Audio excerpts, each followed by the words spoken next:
জীবনের বাস্তবতা খুবই কঠিন এবং নির্মম।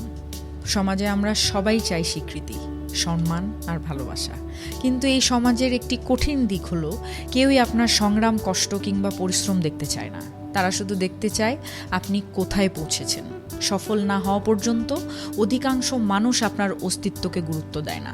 এটাই নির্মম সত্য। আর এই সত্যটি প্রতিফলিত হয় এই কথায়, তুমি সফল হওয়া অবধি তোমার দিকে কেউ ফিরেও তাকাবে না।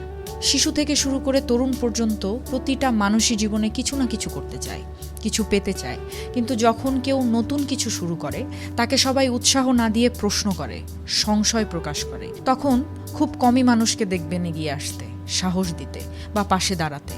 তাদের দৃষ্টি তখনই বদলাতে শুরু করে যখন সেই ব্যক্তি কোনো এক উচ্চতায় পৌঁছে যায়, সফল হয়। তখন সমাজ বলে, আমরা জানতাম সে একদিন কিছু না কিছু করবে। অথচ যেই সময় তার সবচেয়ে বেশি সাহসের দরকার ছিল, তখন এই মানুষগুলোই নীরব ছিল। এমনকি অনেক সময় কটু কথাও বলতো।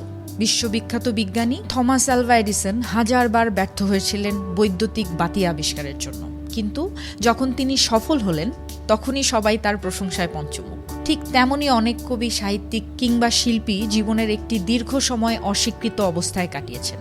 তারা যখন সফল হয়েছেন তখনই সমাজের দৃষ্টি তাদের দিকে ফিরেছে। এই বাস্তবতা আমাদের শেখায় যে নিজের উপর বিশ্বাস রাখা সবচেয়ে বড় শক্তি। কেউ পাশে থাকুক বা না থাকুক, যদি নিজের লক্ষ্য স্থির থাকে তবে একদিন সেই সফলতাই সকলকে আপনার দিকে ফিরিয়ে আনবে।